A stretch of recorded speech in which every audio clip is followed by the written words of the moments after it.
Hi hello namaste welcome to compete mind సమర్పించు Bharat the daily current affairs show. మీ అందరికీ కూడా నమస్కారం, స్వాగతం, సుస్వాగతం. So compete mind Shiva Reddy logics తన యొక్క రీబ్రాండింగ్ ఫేజ్లో భాగంగా యూట్యూబ్లో ఒక టైం టేబుల్ వేసుకుని డిఫరెంట్ ప్రోగ్రామ్స్ని రన్ చేస్తుంది. ఇంగ్లీష్కి సంబంధించి రోజు పొద్దున 8 గంటలకి ఎడిటోరియల్ అనాలిసిస్, 10 గంటలకి దస్కాదం, మధ్యాహ్నం 3 గంటలకి పోలీస్ యజ్ఞం, సాయంత్రం 7 గంటలకి Bharat daily current affairs show, అలానే 9 గంటలకి డైలీ జాబ్ అలర్ట్స్. ఇలా వివిధ కార్యక్రమాలతో మిమ్మల్ని మీ ఎగ్జామ్ ప్రిపరేషన్ని మరింతగా అవేర్నెస్ తెప్పించాలి, అలానే మరింతగా ఇంప్రూవ్ చేయాలి అనే ఉద్దేశంతో compete mind Shiva Reddy logics work చేస్తుంది. And this is just the beginning. ఇది ప్రారంభం మటుకే, ఆట ఇప్పుడే ఆరంభమైంది. ముందుకు వెళ్లే కొద్దీ కార్యక్రమాలు పెరుగుతాయి, కార్యక్రమం యొక్క ఇంపార్టెన్స్ పెరుగుతుంది, at the very same time దాని యొక్క ఇంపాక్ట్ పెరుగుతుంది. So we request all of you to stay tune to Shiva Reddy logics YouTube channel. ఒకవేళ ఛానల్ని ఇప్పటివరకు మీరు సబ్స్క్రైబ్ చేసుకోకపోయినట్లయితే వెంటనే సబ్స్క్రైబ్ చేసుకొని అలా దాని పక్కన ఉన్న బెల్ బటన్ కూడా ప్రెస్ చేయాలని మనస్ఫూర్తిగా కోరుకుంటూ ఉన్నాం. On that note let's begin today's Bharat daily current affairs show. So మరి మనం వివరాల్లోకి వెళ్తే కనుక ముందుగా థాట్ ఫర్ ద డే, నేటి సూక్తి ఏంటి? వెల్, పర్సనలీ నాకు ఇది యాక్చువల్గా చదివిన తర్వాత నాకు పర్సనల్గా చాలా నచ్చింది. Because it is something that you people can also associate with. ఏంటంటే, success is no accident, it is hard work, perseverance, learning, studying, sacrifice and most of all love of what you are doing or learning to do. So మనందరం జీవితంలో ఏదో ఒకటి సాధించాలనుకుంటాం. So నేను మీ పర్స్పెక్టివ్లో మాట్లాడుతున్నాను. So ఇప్పుడు మీరున్న perspective, మీరున్న దృక్పథంలో మీకు సక్సెస్ అంటే ఏంటి? మీరు అనుకుంటున్న గవర్నమెంట్ జాబ్ సాధించడం, that is your dream, that is your goal, that is your ambition, right? అది అదృష్టవశాత్తు, దురదృష్టవశాత్తు, లేదు యాక్సిడెంటల్గా, అంటే అనుకోకుండా వచ్చేది. మేబీ అనుకోకుండా ఎవరి దగ్గర నుంచో ఒక రాంగ్ నెంబర్ నుంచి మిస్డ్ కాల్ వచ్చి తర్వాత అది మంచి అవుతుందేమో, కానీ but jokes apart, end of the day మనం అనుకుంటున్న గవర్నమెంట్ జాబ్ అంత ఈజీగా అయితే మనకి రాదు. Because there are so many people who are aspiring for it just like you. So అందుకని it's definitely not going to be an accident. So ఖచ్చితంగా it has to be something which you create. So in fact మీరు ఇంకో పర్స్పెక్టివ్లో చూస్తే కనుక చాలా important, at the same time ఆనందాన్ని ఇచ్చేది ఏంటంటే, మీ సక్సెస్ని మీరే రాస్తున్నారు. ఇన్ జనరల్గా కొన్నిసార్లు ఏమవుతుందంటే, మీరు ఎంత చేసినా దాని యొక్క అవుట్కమ్ వేరే వాళ్ళ చేతిలో ఉంటుంది. బట్ గవర్నమెంట్ జాబ్ అనేది మీరు కష్టపడితే మీకే వస్తుంది, right? So it's definitely not going to be an accident. And it is pure hard work, Perseverance, learning, studying, sacrifice. కష్టపడాలి, కంటిన్యూస్గా కష్టపడాలి, నేర్చుకుంటూ ఉండాలి, తెలుసుకుంటూ చదువుకుంటూ ఉండాలి, అలానే సాక్రిఫైస్. వాడిదెవడిదో పెళ్ళి అవుతోంది, లేదు అక్కడేదో పేరెంట్ ఉంది, అక్కడ పండగ జరుగుతోంది, అలానే కొన్నిసార్లు ఆబ్వియస్గా కొంతమంది రిలేషన్షిప్స్ కూడా సాక్రిఫైస్ చేయాల్సి వస్తుంది. Remember, it is always the larger goal which matters. And end of the day ఆ గోల్ పెట్టుకుందే మీరు. సో ఎవరి కోసమో మీరు గోల్ పెట్టుకుంటే ఆబ్వియస్లీ మీకు మోటివేషన్ ఉండదు. కానీ there are so many people who are even ready to keep their family aside. వాళ్ళు ఎంతగానో ప్రేమించే వాళ్ళ కుటుంబ సభ్యులని, వాళ్ళ తల్లిదండ్రులని, వాళ్ళ భార్య భర్తలని, వైసే వర్స, వాళ్ళ పిల్లల్ని అందరినీ వదిలేసి మరీ ప్రిపేర్ అవుతున్న వాళ్ళు చాలామంది ఉన్నారు. మీరందరూ వాళ్ళతో పోటీ పడుతున్నారు. వాళ్ళు ఫ్యామిలీని సైతం లెక్క చేయకుండా వదిలేసి ప్రిపేర్ అవుతున్నారు అని అంటే just imagine their dedication once. వాళ్ళు ఏ లెవెల్ ఆఫ్ సాక్రిఫైస్ దాకా వెళ్ళిపోయారో ఒకసారి ఊహించుకోండి. There are so many people competitive exam రాయడానికి వెళ్తున్నప్పుడు దారిలో యాక్సిడెంట్ అయితే పర్లేదు, నేను లేచి నిలబడ్డాను కదా, నా 2 చేతులు, నా 2 కాళ్ళు, నా తలకేం కాలేదు కదా, బాగానే ఉన్నాను కదా అని చెప్పి వెళ్ళి ఎగ్జామ్ రాసిన దాఖలాలు ఎన్నో ఉన్నాయి. అండ్ మోస్ట్ ఇంపార్టెంట్లీ ఇదంతా మీరు చెయ్యాలి అని అంటే definitely it has to be something that you people love or you learn to do or you learn to love it. Because end of the day మీకు ఇంట్రెస్ట్ కనుక లేకపోతే మీరు ఎక్కువ రోజులు ముందుకు వెళ్ళలేరు. So first and foremost, knowing that you have come into this ocean, make sure you know how to swim. And also make sure you learn the love for swimming in the ocean, which is called as the competitive exams. So ముందుగా importance of the day చూసుకుంటే కనుక మార్టీడమ్ day of Shaheed ఉద్ధమ్ Singh గారు. So Bhagat Singh యొక్క సన్నిహితుడు అని చెప్పవచ్చు, శ్రేయోభిలాషి అని చెప్పవచ్చు షహీద్ ఉద్ధమ్ సింగ్. సో భగత్ సింగ్ ఇక్కడ ఉరి తీశారు. అలానే మిగిలిన ఆఫీసర్స్ ఎవరైతే ఉన్నారో వాళ్ళని చంపాలి అనే ఉద్దేశంతో, ఒక లక్ష్యంతో బ్రిటన్ వెళ్ళి, లండన్ వెళ్ళి అక్కడ మరి చంపాడు షహీద్ ఉద్ధమ్ సింగ్ గారు. సో ఆయన మరణించిన రోజు మార్టిర్డమ్ డే. అలానే world ranger day, national avocado day, అలానే life guard appreciation day. So చాలా మందికి అవకాడో అంటే తెలియకపోవచ్చు. అవకాడో యాక్చువల్గా కొంచెం ఈ మధ్య మన ఇండియాలో బాగా పాపులర్ అవుతుంది, యాంటీ ఆక్సిడెంట్స్ బాగా ఎక్కువగా ఉంటాయి అని. At the very same time life guard appreciation day. మనలో చాలా మంది ఓషన్స్, బీచెస్ దగ్గరికి వెళ్తూ ఉంటాము, నీళ్ళల్లో కొంచెం జలకళ ఆడదాము, ఆనందం చేసుకుందాము అని చెప్పి వెళ్తూ ఉంటారు. బట్ అందరికీ కూడా ఈత రాదు. కొన్నిసార్లు సముద్రం మనల్ని వెనక్కి లాగేస్తుంది. అలాంటి టైంలో మనల్ని కాపాడేది లైఫ్ గార్డ్స్. సో వాళ్ళందరూ వాళ్ళ ప్రాణాలను సైతం లెక్క చేయకుండా మన ప్రాణాలను కాపాడే ప్రయత్నం చేస్తున్నారు, which is something even related to world ranger day as well. ఒక విధంగా చెప్పాలి అంటే they are like the police officers are the safe guardians అని చెప్పచ్చు. సో ఆ విధంగా ఇవాళ జూలై 31వ తారీఖు కాబట్టి these are the important. So competitive exams పరంగా చూసుకుంటే మరీ అంత ఇంపార్టెంట్ థింగ్ ఏమీ లేదు. Of course martyrdom day of Shaheed Udham Singh ఉంది, సో జాగ్రత్తగా గుర్తుపెట్టుకోండి. And coming to the international aspects, ముందుగా reformist Masoud Pezeshkian sworn in as 9th president of Iran. So ఇక్కడ మనం జాగ్రత్తగా గమనిస్తే సంస్కరణవాది మసౌద్ పెజెష్కియన్ ఇరాన్ యొక్క 9వ అధ్యక్షుడిగా ప్రమాణ స్వీకారం చేశారు. సో ఇక్కడ మనం జాగ్రత్తగా గమనిస్తే Iran a very important country. Iran యొక్క క్యాపిటల్ వచ్చేసి టెహ్రాన్. ఇరాన్ యొక్క క్యాపిటల్ వచ్చేసి టెహ్రాన్. అలానే ఇక్కడ మనం జాగ్రత్తగా గమనిస్తే ఇరాన్కి సంబంధించి చాబహార్ పోర్ట్ ఏదైతే ఉందో ఇండియాకి అట్మోస్ట్ ఇంపార్టెన్స్. ఎందుకంటే it provides India with strategic control అని చెప్పొచ్చు. ఒక విధంగా చైనాని ఎదుర్కోవాలి అని అంటే ఇండియాకి ఖచ్చితంగా ఈ చాబహార్ పోర్ట్ చాలా బాగా హెల్ప్ చేస్తుంది. At the very same time north south transit corridor ఏదైతే ఉందో దానికి కూడా ఈ చాబహార్ పోర్ట్ చాలా బాగా హెల్ప్ చేస్తుంది. And India is also trying to do what ever that it takes for the north south transit corridor. So ఆ Mediterranean see అవ్వచ్చు, లేదా గల్ఫ్ ఆఫ్ ఓమన్, ఆ పర్టికులర్ ప్రాంతం ఏదైతే ఉందో ఈ చాబహార్ పోర్ట్ ఇదంతా కూడా of course it's not just one area. Persian Gulf అవ్వచ్చు, గల్ఫ్ ఆఫ్ ఎయిడెన్ అవ్వచ్చు, గల్ఫ్ ఆఫ్ ఓమన్ అవ్వచ్చు, మెడిటరేనియన్ సీ అవ్వచ్చు. అక్కడి నుంచి అటు యూరోప్కి అలాంటి రష్యాకి గూడ్స్ యొక్క ట్రాన్స్పోర్టేషన్ అవ్వాలి అని. సో అందుకని ఇరాన్లో ఉన్న ఈ చాబహార్ పోర్ట్ ఇండియాకి చాలా చాలా important. And of course there is something related to this as well. రీసెంట్గా నిన్న నితిన్ గడ్కరీ గారు చాబహార్ పోర్ట్కి సంబంధించి ఒక మాట చెప్పారు. Will also discuss about that, nothing to worry. So ఏది ఏమైనా సరే ఇరాన్ ఒక విధంగా చూసుకుంటే కనుక ఇండియాకి మంచి సన్నిహితమైన దేశం. ఒకటి గుర్తుపెట్టుకోండి, ఇండియా ఎప్పుడు కూడా ఏ కంట్రీని కూడా వదులుకోవాలి అని అనుకోదు. India is always friendly to any nation unless and until they do something bad towards us. India never does bad అనమాట. సో ఇండియా ఎప్పుడు కూడా అందరితోనూ న్యూట్రల్ గానే ఉంటుంది, చాలా రియలిస్టిక్ గా, చాలా ప్రాగ్మాటిక్ గా, అంటే చాలా ప్రాక్టికల్ గా ఉంటుంది. ఈ వర్డ్ని గుర్తుపెట్టుకోండి, ఎప్పుడైనా పనికొస్తుంది మీకు. ప్రాగ్మాటిక్ అంటే సింపుల్ గా చెప్పాలి అంటే ఇట్స్ లైక్ ప్రాక్టికల్ గా, పరిస్థితులకి తగ్గట్టుగా అని అర్థం అనమాట. ఇండియా యుఎస్ తోనూ ఒక మంచి ఫ్రెండ్లీ కంట్రీగానే ఉంది, రష్యాతోనూ ఒక మంచి ఫ్రెండ్లీ కంట్రీగానే ఉంది. సో మనం జాగ్రత్తగా గమనిస్తే యుఎస్ఏ, రష్యా ఈ రెండు కూడా ఫ్రెండ్లీ కంట్రీస్ ఏమీ కాదు, ఎంత కాదన్నా బద్ధ శత్రువులనే చెప్పాలి.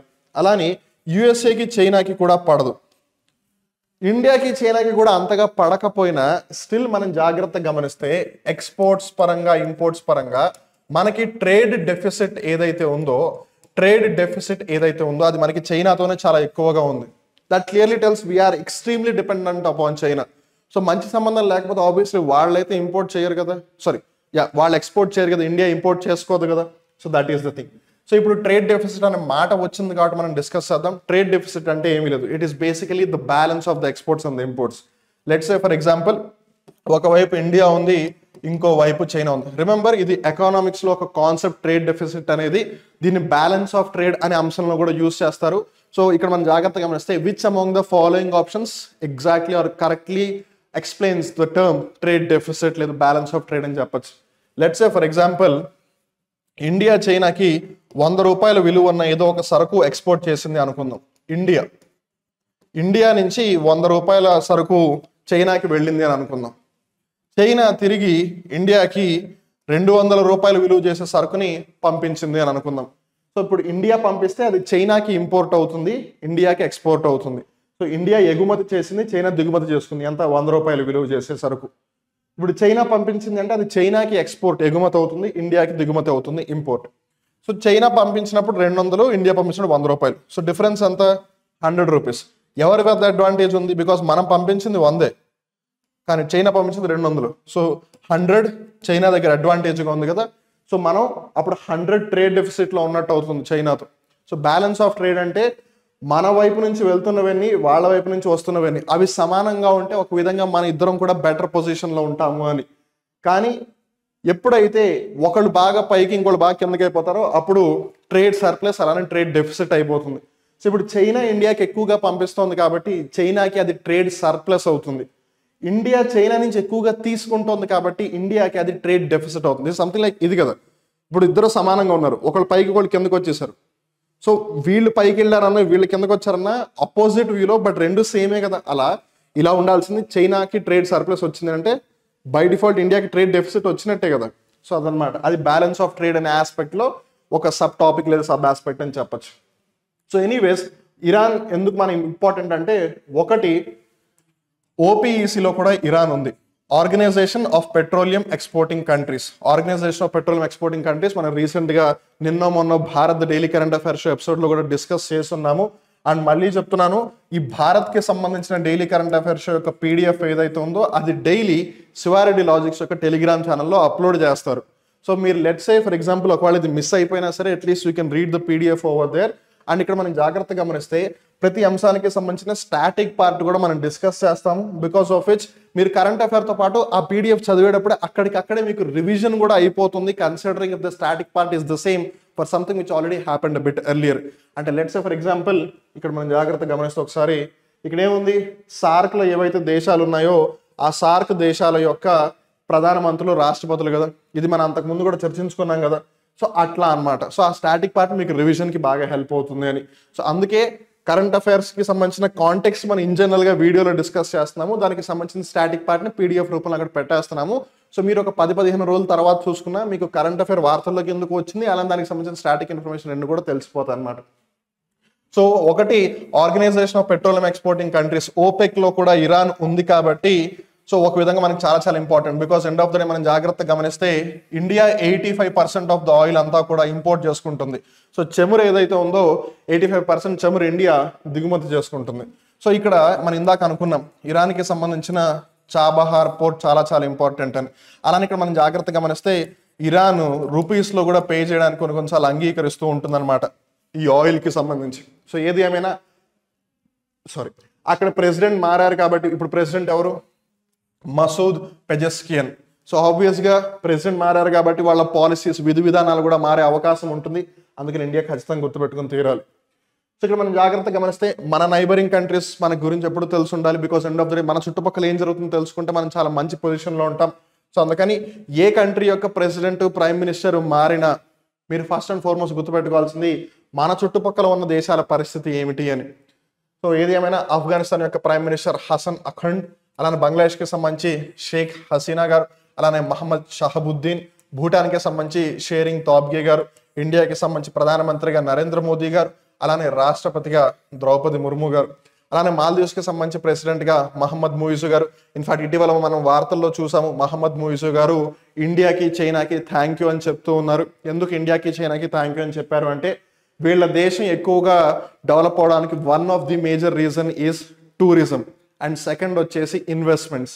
సో టూరిజం పరంగా చూసుకున్న, ఇన్వెస్ట్మెంట్స్ పరంగా చూసుకున్న చైనా ఇండియా బాగా సపోర్ట్ చేసింది ఈ మాల్దీవ్స్ దేశానికి. సో మహమ్మద్ ముయిజు గారు స్టార్టింగ్లో పవర్లోకి వచ్చినప్పుడు ఇండియాకి కొంచెం వ్యతిరేకంగా ఉన్న ఆయనకి పరిస్థితులు అర్థమైపోయి ఇప్పుడు ఇండియాని మనం పోగొట్టుకుంటే మనమే నాశనం అవుతామని అర్థం చేసుకుని ఇండియాకి చైనాకి కలిపి థ్యాంక్ యూ అని చెప్పారు.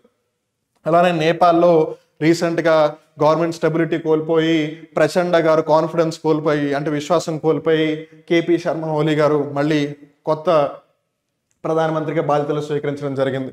సో కేపీ శర్మ ఓలీ గారు, అలానే రామచంద్ర పౌడేల్ వచ్చేసి ప్రెసిడెంట్. తర్వాత పాకిస్తాన్ గమనిస్తే షాబాజ్ షరీఫ్, అలానే ఆసిఫ్ అలీ జర్దారీ. శ్రీలంక గమనిస్తే దినేష్ గుణవర్ధని, అలానే రనిల్ విక్రమసింఘే. ఇక్కడ మనం జాగ్రత్త గమనిస్తే రనిల్ విక్రమసింఘే శ్రీలంక దేశం యొక్క రాష్ట్రపతి. సో ఇప్పుడు శ్రీలంక కంట్రీకి సంబంధించిన ప్రెసిడెన్షియల్ ఎలక్షన్ జరగబోతూ ఉంది. సో అక్కడ మనం జాగ్రత్తగా గమనిస్తే శ్రీలంకకి సంబంధించి రాజపక్సే అనే పార్టీ ఏదైతే ఉందో వాళ్ళు ఈసారి మోస్ట్ ప్రాబబుల్లీ ఈ క్యాండిడేట్ని నుంచో పెట్టద్దు అన్నట్టుగా కొన్ని సోర్సెస్ నుంచి మనకు తెలుస్తూ ఉందన్నమాట. సో రనిల్ విక్రమసింఘే గారు మేబీ కంటెస్ట్ చేయకపోవచ్చు. ఒకవేళ కంటెస్ట్ చేసినా ఇఫ్ ఇన్ కేస్ మేబీ ఓడిపోయే పరిస్థితులు కొంచెం ఎక్కువగా కనిపిస్తున్నాయని పరిస్థితి ఉంది. సో ఏది ఏమైనా సరే జాగ్రత్త గుర్తుపెట్టుకోండి. ఒకటి, ఎందుకంటే ఇవన్నీ కూడా మన నైబరింగ్ కంట్రీస్, అండ్ రెండు, ఇవన్నీ కూడా సార్క్ గ్రూపింగ్లో ఉన్న countries, south Asian association for regional cooperation. Afghanistan, Bangladesh, Bhutan, India, of course India గురించి ఉండాలి, మాల్దీవ్స్, నేపాల్, పాకిస్తాన్, శ్రీలంక, ఇవన్నీ కూడా సార్క్లో ఉన్న కంట్రీస్ కూడా, అందుకని గుర్తుపెట్టుకోవాలి. తర్వాత మనం జాగ్రత్త గమనిస్తే G7లో ఉన్న countries the most developed nations కాబట్టి end of the day world bank, IMF, UNO ఇవి అన్ని దేశాలని ఆదుకుంటాయి అని మనం అనుకుంటాం. ఒక విధంగా ఈ దేశాలని ఆదుకుంటున్న ఆర్థిక వ్యవస్థలు ఏవి అని అంటే ఈ దేశాలని చెప్పచ్చు. సో అందుకని G7 కంట్రీస్ కూడా మనకి చాలా చాలా ఇంపార్టెంట్. అండ్ మోర్ ఓవర్ ఇవన్నీ కూడా G20లో కూడా భాగస్వామ్య దేశాలు కాబట్టి, సభ్య దేశాలు కాబట్టి మనం వాటిని కూడా గుర్తుపెట్టుకోవాలి. సో ఏది ఏమైనా జర్మనీని చూస్తే కనుక ప్రెసిడెంట్ వచ్చేసి ఫ్రాంక్ వాల్టర్ స్టైన్మేర్, జర్మనీ ఛాన్సలర్ వచ్చేసి ఒలాఫ్ స్కాల్జ్, అలానే ఫ్రాన్స్ దేశానికి సంబంధించిన రాష్ట్రపతి ఇమాన్యుయల్ మ్యాక్రాన్ గారు, అలానే ప్రైమ్ మినిస్టర్ వచ్చేసి గ్యాబ్రియల్ అటెల్, అలానే 2024కి సంబంధించి రిపబ్లిక్ డే గెస్ట్గా కూడా ఇమాన్యుయల్ మ్యాక్రాన్ వచ్చారు. అలానే ఇక్కడ మనం జాగ్రత్త గమనిస్తే రీసెంట్గా ఇంకా టైం పీరియడ్ పూర్తి కాకుండానే ముందే ఎలక్షన్స్ నిర్వహించుకుని అనవసరంగా ఆయన ఇబ్బందుల్లో పడ్డాడు ఇమాన్యుయల్ మ్యాక్రాన్ గారు. తర్వాత యూకేకి సంబంధించి మొన్నటి వరకు రిషి సునక్ గారు ఉన్నారు. సో ఇప్పుడు కేర్ స్టార్మర్ గారు ఉన్నారు. సో ఆబ్వియస్లీ ఒక ఇండియన్ని రీప్లేస్ చేశారు. అండ్ ఆబ్వియస్గా యూకే మన ఫార్మర్ భారతదేశం, మనం అంటే ఒకప్పుడు భారతదేశం పరిపాలించిన బ్రిటిష్ సామ్రాజ్యం కాబట్టి గుర్తుపెట్టుకోవాలి. అలానే ఇటలీని గమనిస్తే కనుక ప్రెసిడెంట్ వచ్చేసి సెర్జియా మ్యాటారెల్లా, ప్రైమ్ మినిస్టర్ వచ్చేసి జార్జియా మెలోనీ గారు. ఇక్కడ మనం జాగ్రత్త గమనిస్తే రీసెంట్గా జార్జియా మెలోనీ గారు చైనా వెళ్ళి ఒక మాట అన్నారు. ఇన్ఫ్యాక్ట్ ఆవిడ ఫస్ట్ నుంచి కూడా చెప్తోంది ఏంటంటే రష్యా ఉక్రెయిన్ వార్ని ఆపాలి అని అంటే మనం ఒక విధంగా చైనాతో కూడా మాట్లాడాలి అని. And at the very same time Russia Ukraine వార్ని మేము ఆపిస్తామని చెప్పి జార్జియా మెలోనీ గారు చాలాసార్లు కాన్ఫిడెంట్గా చెప్పారు కూడా పబ్లిక్గా. సో ఏది ఏమైనా ఏదైతే ఎస్పెషల్లీ ఆసియా ఖండంలో కానీ, ఇన్ జనరల్గా ఏషియా యూరోప్ రీజన్ కానీ, లేదు ఏషియా పసిఫిక్ రీజన్లో కానీ స్టెబిలిటీ ఉండాలి అని అంటే చైనా ఖచ్చితంగా అందులో ఒక ముఖ్యమైన పాత్ర వహించాలి అని చెప్పి రీసెంట్గా చైనా దేశం యొక్క అధ్యక్షులు చైనా ప్రెసిడెంట్ షీ జిన్పింగ్ని కలిసినప్పుడు జార్జియా మెలోనీ గారు ఆ విధంగా చెప్పడం జరిగింది. సో ఆబ్వియస్గా she is the person in the news and she has made a bold statement. And remember, Georgia Meloni గారు నరేంద్ర మోదీ గారికి కూడా ఒక మంచి సన్నిహితురాలు, ఒక మంచి ఫ్రెండ్ అని చెప్పచ్చు ప్రొఫెషనల్గా, పాలిటిక్స్ పరంగా. సో అందుకని అండ్ మోర్ ఓవర్ 2024లో G7 సమ్మిట్ ఇటలీలో జరిగింది. అక్కడికి మోదీ గారు వెళ్ళినప్పుడు కూడా వాళ్ళిద్దరు కలిసి సెల్ఫీ దిగడం, అలానే షేక్ హ్యాండ్ ఇచ్చినప్పుడు అదంతా కూడా బాగా వైరల్ అయింది. సో గుర్తుపెట్టుకుని తీరాలి. తర్వాత జపాన్ ఆబ్వియస్గా బుల్లెట్ ట్రైన్ మనకి ఇచ్చింది. సో ఇప్పుడు ట్రైన్స్ దురదృష్టవశాత్ అన్ఫార్చునేట్లీ చాలా రైలు ప్రమాదాలు జరుగుతూ ఉన్నాయి. సో రైలు ప్రమాదాలు జరుగుతున్న దగ్గర నుంచి డిస్కషన్ అంతా కవచ్ వైపు దారి మల్లుతోంది. సో మొత్తం ఇండియాలో ఉన్న రైలు నెట్వర్క్ అంతా కూడా కవచ్ ఎస్టాబ్లిష్ చేయడానికి సుమారు 60,000 కోట్లు ఎంతో కావాల్సి ఉంటుంది. ఇండియాలో ఉన్న మొత్తం అన్ని రైల్వే ట్రాక్ల మీద కూడా కవచ్ని పెట్టాలి అంటే 60,000 కోట్లు సుమారుగా ఖర్చు అవుతుందని ఒక రీసెర్చ్ చెప్తుంది. కానీ జపాన్ నుంచి మనం తెచ్చుకుంటున్న bullet train, and that too it's not a proper bullet train because అది సెమీ హై స్పీడ్ రైలు మటుకే, దానికోసం దగ్గరగా 1,08,000 కోట్లు ఖర్చు అవుతుంది. సో ఏది ఏమైనా సరే అది యాక్చువల్గా 2022కి ఫినిష్ అవ్వాలి, బట్ ఇప్పటివరకు ఇంకా అవ్వలేదు. The work is still going on. So అందుకని జపాన్ దాన్ని ఇంకా ఎక్స్టెండ్ చేస్తుందా లేదు ఏంటి పరిస్థితి, కాబట్టి జపాన్ ఇప్పుడు వార్తల్లో ఉంటుంది. అండ్ ఇక్కడ మనం జాగ్రత్తగా గమనిస్తే జపాన్ వాళ్ళ పాపులేషన్ ఓల్డ్ పాపులేషన్ అయిపోతుంది, వాళ్ళ డెమోగ్రఫిక్ డివిడెండ్ పడిపోతూ ఉంది. అందుకని ఖచ్చితంగా ఫోకస్లో ఉంటారు. అండ్ మోరోవర్ ఒకనొక పాయింట్ ఆఫ్ టైంలో సూపర్ ఎకానమీగా ఉన్న జపాన్ ఇప్పుడు ఎకనామిక్ క్రైసిస్లోకి వెళ్ళిపోతుంది. ఖచ్చితంగా he will be in the news for sure. అలానే కెనడా గమనిస్తే కనుక జస్టిన్ ట్రూడో, అలానే రీసెంట్గా ఎస్పెషల్లీ ఖలిస్తాన్ అనే ఆస్పెక్ట్ వచ్చిన దగ్గర నుంచి కనుక చూస్తే జస్టిన్ ట్రూడో ఒక విధంగా ఇండియాకి అగేన్స్ట్గా ఉన్నట్టుగా మనకు అనిపిస్తూ ఉంది. ఈవెన్ దో యుఎస్ఏ ఇండియాకి మంచి ఫ్రెండ్ అయినా యుఎస్ఏ ఏం చెప్తే అదే అనే కెనడా ఇండియాకి అగేన్స్ట్గా వెళ్ళడం అనేది కొంచెం నమ్మశక్యం కావట్లేదు. But still that's how international relations work, that's how politics work. So and again యూఎస్ఏకి సంబంధించి president Joe Biden, vice president Kamala Harris గారు.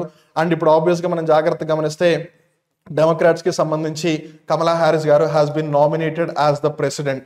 నేను నామినేటెడ్ అంటున్నాను, ఎలక్టెడ్ అని అనట్లేదు. సో ఆబ్వియస్గా ఇప్పుడు ఆవిడ ప్రెసిడెంట్ పదవిలో రేస్లోకి వచ్చారు కాబట్టి చూడాలి డొనాల్డ్ ట్రంప్ గెలుస్తారా లేదు కమలా హారిస్ గారు గెలుస్తారా అని. కమలా హారిస్ గారు ఇండియా పరంగా చూసుకుంటే తమిళనాడు రాష్ట్రానికి సంబంధించిన వ్యక్తి. సో డొనాల్డ్ ట్రంప్ మీద రీసెంట్గా ఫైరింగ్ కూడా జరిగింది కాబట్టి you never know, maybe Republicans గెలుస్తారా లేదు డెమోక్రాట్స్ గెలుస్తారా అని.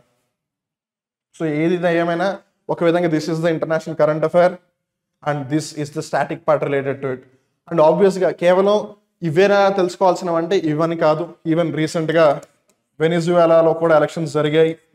సో అక్కడ ఎలక్షన్స్ జరిగితే సెకండ్ ప్లేస్లో వచ్చిన పార్టీ ఫస్ట్ ప్లేస్లో వచ్చిన పార్టీని బ్లేమ్ చేస్తుంది, మీరు ఎలక్షన్స్లో ఫ్రాడ్ చేశారు అని చెప్పి. సెకండ్ వచ్చిన పార్టీ ఏమంటుంది, మాకు 77% ఓట్స్ వచ్చాయని మాకు బ్యాలెట్ పేపర్ అనాలిసిస్ ద్వారా తెలుస్తుంది, కానీ మీరు ఎట్లా గవర్నమెంట్ ఫామ్ చేస్తారో అని. అందుకు విరుద్ధంగా ఇప్పుడు ప్రస్తుతం వెనిజువేలాలో ప్రొటెస్ట్లు నిరసనలు జరుగుతూ ఉన్నాయి, ఒక విధంగా కాలిపోతోంది అని చెప్పొచ్చు వెనిజువేలా. దాని గురించి నిన్న మనం భారత్లో డిస్కస్ చేశాము. అట్లానే వెనిజువేలా అంతగా మేజర్ కంట్రీ కాదు, అందుకే మనం ముందు నైబర్ కంట్రీస్ అలానే G7 కంట్రీస్ గురించి తెలుసుకున్నాం. బట్ ఆబ్వియస్గా అది కూడా ఒక రీసెంట్ డెవలప్మెంటే. సో నిన్న భారత్లో తెలుసుకున్నాం కాబట్టి అందుకే PDF టెలిగ్రామ్లో పెడుతున్నాము, మీరేం మిస్ కాకూడదు అని చెప్పి. So that is the thing. నేను ఇందాక చెప్పాను చాబహార్ గురించి ఖచ్చితంగా మళ్ళీ మెన్షనింగ్ వస్తుంది అని చెప్పి.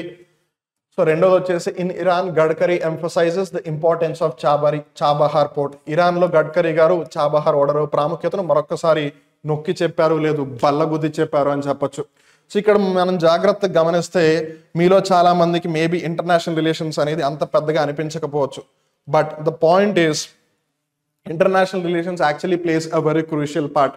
సో ఇక్కడ మనం జాగ్రత్తగా గమనిస్తే ఇది ఇండియా రైట్, ఇది ఇండియా రైట్. సో ఇండియాకి సంబంధించిన మేజర్ పోర్ట్స్ మనం జాగ్రత్తగా గమనిస్తే ఒకటి ముంబై, కార్వాడ్, కొచ్చి, విశాఖపట్నం, పోర్ట్ బ్లేర్. సరే మనం కాసేపు కార్వాడ్ని పక్కన పెడదాం.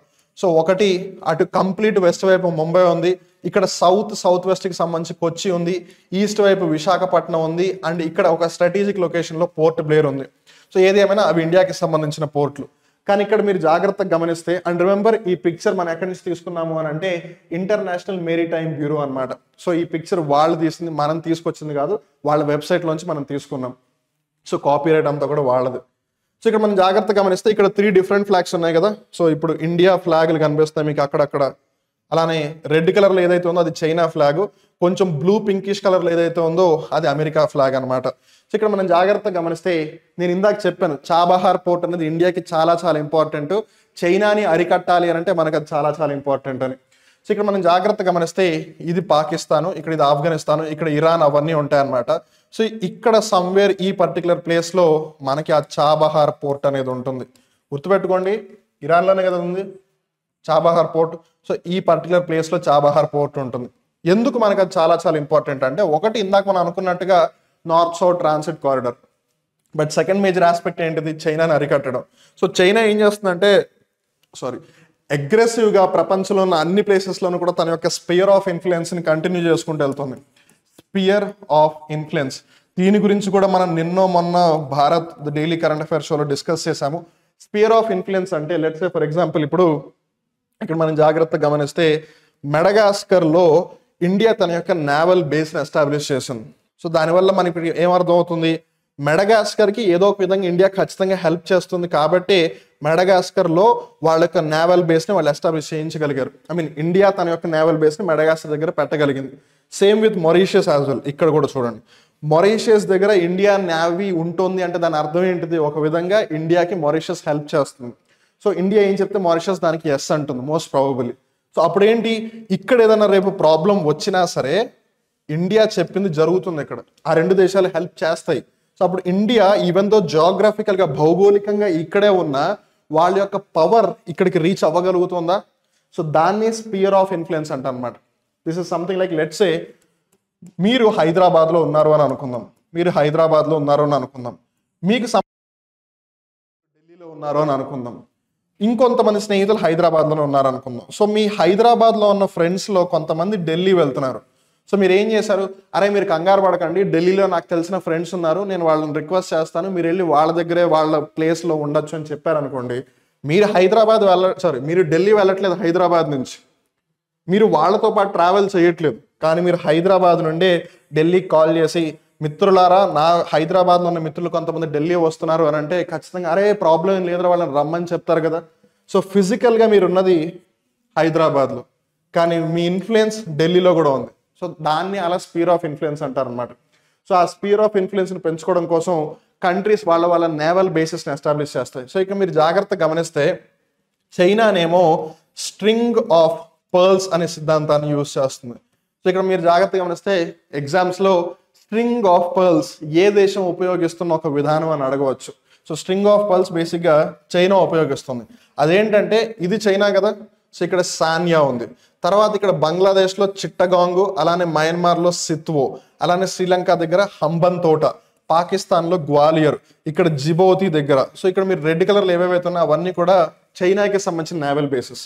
సో ఇప్పుడు ఇది ఇండియా కదా, సో ఇక్కడ ఇక్కడ ఇక్కడ ఇక్కడ. సో ఒక విధంగా మీరు జాగ్రత్తగా బొమ్మ గీయడానికి ప్రయత్నం చేయండి. అటువైపు ఎట్లాగో చైనానే ఉంది, ఇటువైపు పాకిస్తాన్, ఇటువైపు జిబోతి, ఇటువైపు శ్రీలంక, ఇటువైపు ఇది. సో బేసిక్గా వాళ్ళ యొక్క నేవల్ ప్రెజెన్స్తో ఇండియాని లాక్ చేసే పరిస్థితిలో ఉందన్నమాట. ఇండియన్ లాక్ చేసే ప్రయత్నం చేస్తుంది చైనా. కానీ ఇంటర్నేషనల్ రిలేషన్స్ అంత బ్యూటిఫుల్గా వర్క్ అవుతాయి ఒకసారి జాగ్రత్తగా చూడండి. సో ఇక్కడ మనం జాగ్రత్తగా గమనిస్తే ఇక్కడ చూడండి, కువైత్, బహ్రెయిన్, ఖతార్, ఈ మూడు కూడా ఇస్లామిక్ కంట్రీస్, ముస్లింలు మతస్థులు ఎక్కువగా ఉండే ప్రాంతం. Kuwait, Bahrain, Qatar. అక్కడ ఎవరు ఉంటున్నారు? యుఎస్ఏ. యుఎస్ఏకి చైనాకి పడదు కదా. ఇక్కడ గ్వాలియర్లోను జిబోతిలోను చైనా పెరుగుతుందని దాన్ని కౌంటర్ అటాక్ చేయడానికి ఇక్కడ యుఎస్ఏ ఉంది. అలానే ఇక్కడ హంబన్ తోట అని, ఇక్కడ సానియాని కౌంటర్ అటాక్ చేయడానికి సింగపూర్లో యుఎస్ ఉంది. అలానే ఇక్కడ చూడండి డీగో గార్సియా. సో ఇక్కడ హంబన్ తోటలు ఏమైనా చేసినా ఇక్కడ ఉంటుంది. అలానే ఇండియా చూడండి ఎక్కడ ఉందో, మెడగాస్కర్, మారిషస్, సీచిలెస్. అసలు అక్కడ మన నేవల్ బేస్ పెట్టుకుంటే మనకేం వస్తుంది అని. బట్ ఇక్కడ జాగ్రత్త గమనిస్తే ఈ గ్వాదర్ పక్క మనం ఇందాక స్టార్టింగ్ అనుకున్నామా, ఇక్కడ ఉంది చాబహార్ అని. సో పాకిస్తాన్ యొక్క గ్వాదర్ పోర్టులో నేవల్ బేస్ని ఎస్టాబ్లిష్ చేసి చైనా తన ఆధిపత్యాన్ని చూపించుకునే ప్రయత్నం చేస్తే, దానికి దగ్గరలోనే ఇరాన్కి సంబంధించిన చాబహార్ పోర్ట్లో తన ఆధిపత్యాన్ని చూపించడానికి ఇండియా ప్రయత్నిస్తుంది అనమాట. సో అలా ఇప్పుడు ఇండియా పక్కనే వచ్చి ఉంటుంది. అలానే ఇప్పుడు ఇక్కడ ఎగ్జాక్ట్లీ లేకపోయినా ఇండియా ఇక్కడ ఉంది, రైట్. అలానే ఇక్కడ యుఎస్ఏ కూడా ఉంది. కాబట్టి ఈ పర్టికులర్ రీజియన్లో చైనా ఏమీ చేయలేదు. ఒకవేళ ఇటువైపు చూసుకుంటే ఇటు పోర్ట్ బ్లేర్ ఉంది కాబట్టి, ఇటు కొచ్చి ఉంది కాబట్టి హంబన్ తోట ఉన్నా పెద్దగా ఏం చేయలేదు చైనా. అలానే ఇక్కడ సింగపూర్ దగ్గర యుఎస్ ఉంది, ఇటువైపు ఇండియా ఉంది. సో ఇటు ఇండియా, ఇటు యుఎస్ఏ. ఇక్కడ చైనా ఏం చేయలేదు. ఇక్కడ ఇండియా, ఇక్కడ యుఎస్ఏ, ఇక్కడ ఇండియా, ఇక్కడ యుఎస్ఏ. అలా ఎటువైపు చూసినా సరే ఒకళ్ళనొకరు కౌంటర్ అటాక్ చేసుకోవడానికి చేస్తాను అనమాట. సో అలా ఇంటర్నేషనల్ రిలేషన్స్, జియో పాలిటిక్స్కి సంబంధించి చాలా చాలా ఇంపార్టెంట్. సో అందుకని ఆ చాబహార్ పోర్టుని డెవలప్ చేసే బాధ్యత ఇండియా తీసుకుంది. So that is why it is very very important. So ఆబ్వియస్గా పోర్ట్స్ అనే ఆస్పెక్ట్ వచ్చింది కాబట్టి ఇండియాలో ఉన్న మేజర్ పోర్ట్స్ ఏంటి అని గమనిస్తే, కాండ్లా పోర్ట్, ఇది గుజరాత్లో ఉంది. ఇక్కడ మనం జాగ్రత్తగా గమనిస్తే ఇండియాలోనే కార్గో హ్యాండ్లింగ్ పరంగా లార్జెస్ట్ పోర్టు. ఈ కాండ్లా పోర్ట్ని దీన్ దయాల్ పోర్ట్ అని కూడా పిలుస్తున్నారు. ఇన్ఫ్యాక్ట్ ఈ పోర్ట్స్ గురించి కూడా మనం ఒక 2-3 days back, I think Monday అనుకుంటా, మన కరెంట్ అఫైర్స్ డిస్కస్ చేస్తున్నాం. If not Monday, maybe on Saturday discuss చేస్తున్నాము. సో ఒకసారి మళ్ళీ రివైజ్ చేసుకోండి మీరు వెళ్ళి. సో కాండ్లా పోర్ట్నే దీన్ దయాల్ పోర్ట్ అని అంటున్నారు. ఇది గుజరాత్లోని కాండ్లాలో ఉంది. ఇది కార్గో హ్యాండ్లింగ్ పరంగా ఇండియాలోనే లార్జెస్ట్ పోర్ట్. తర్వాత ముంబై పోర్టు ఇండియాలోనే లార్జెస్ట్ న్యాచురల్ పోర్ట్ అని చెప్పొచ్చు. తర్వాత జవహర్లాల్ నెహ్రూ పోర్ట్ ఇండియాలోనే లార్జెస్ట్ ఆర్టిఫిషియల్ పోర్ట్ అని చెప్పొచ్చు. తర్వాత మార్ముగోవా పోర్ట్, ఇది గోవాలో ఉంది. తర్వాత న్యూ మ్యాంగళూరు పోర్ట్, ఇది కర్ణాటక మంగళూరులో ఉంది. తర్వాత కొచ్చి పోర్ట్ కేరళ తీరంలో ఉంది. తర్వాత ట్యూటికోరిన్ పోర్ట్, తర్వాత చెన్నై పోర్ట్, తర్వాత ఎన్నోర్ పోర్ట్, దీన్ని కామరాజర్ పోర్ట్ అని అంటారు. ఈ ఎన్నోర్ పోర్ట్ ఏదైతే ఉందో ఇండియాలోనే ఫస్ట్ ప్రైవేట్ లేదు కార్పొరేటైజ్డ్ పోర్ట్ అని చెప్పొచ్చు. 100% కార్పొరేటైజ్డ్ పోర్ట్ అని చెప్పొచ్చు. ఆబ్వియస్లీ పోర్ట్ బ్లేర్ పోర్ట్ వచ్చేసి స్ట్రాటజిక్గా ఇంపార్టెన్స్. విశాఖపట్నం డీపెస్ట్ పోర్ట్, తర్వాత ఒడిశాలో ఉన్న పారాదీప్ పోర్ట్, అలానే వెస్ట్ బెంగాల్లో ఉన్న కోల్కతా అండ్ హాల్దియా పోర్ట్ అనమాట. సో మొత్తం 13 ఉంటాయి. 1 2 3 4 5 6 7 8 9 10 11 12 13. సో ఈ 13 పోర్ట్స్ ఏది ఏ రాష్ట్రంలో ఉందని మీరు ఖచ్చితంగా గుర్తు పెట్టుకుని తీరాలి. There is no other way out. తర్వాత గమనిస్తే గనక this is a very historic thing అని చెప్పాలి. భారతదేశానికి సంబంధించి ఒక చారిత్రాత్మకమైన అంశం అని చెప్పాలి. India elected as vice chair of the supply chain council. భారతదేశం సప్లై చైన్ కౌన్సిల్ వైస్ చైర్గా ఎన్నికైంది అంటే ఒక విధంగా ఉపాధ్యక్ష దేశంగా ఎన్నికైంది అని చెప్పాలి. సో ఇది దేనిలో భాగం అంటే IPEF-లో భాగం అనమాట. IPEF దీని యొక్క ఫుల్ ఫామ్ ఏంటి అంటే Indo Pacific economic framework. Indo Pacific economic framework for prosperity. So ఒక విధంగా చెప్పాలి అని అంటే ఇండియన్ ఓషన్, హిందూ మహాసముద్రం, అలానే పసిఫిక్ మహాసముద్రం, ఈ ప్రాంతం ఏదైతే ఉందో ఈ ప్రాంతం ఆర్థికంగా సుభిక్షంగా సుసంపన్నంగా తయారవడానికి ఏదైతే ఒక విధి విధానం ఉందో దాన్ని ఇన్ షార్ట్ ఐపీఈఎఫ్ అని పిలుస్తారనమాట. దానికి సంబంధించిన ముఖ్యమైన సమాచారం మనం చూస్తే గనక ఐపీఈఎఫ్ యాక్చువల్గా ఏంటిది? IPF is a US led framework for 14 participating countries to solidify their relationship and engage in crucial economic and trade matters that concern the region. ఇంతకీ ఏ రీజియన్? Indo Pacific region. ఒకప్పుడు ఆసియా పసిఫిక్ అని ఎక్కువగా అనేవాళ్ళు, but US ఈ మధ్య ఇండియాకి ఎక్కువగా priority ఇస్తోంది, అందుకే దాన్ని ఇండో పసిఫిక్ అని పిలుస్తున్నారు. సో దీన్ని ఎప్పుడు ప్రారంభించారు అని అంటే 2022 సంవత్సరం మే నెలలో అమెరికా రాష్ట్రపతి జో బైడెన్ గారు ప్రారంభించారు. సో ఎవరు ప్రారంభించారు అనే కన్నా ఎప్పుడు ప్రారంభించబడింది అని ఇంపార్టెంట్, 2022.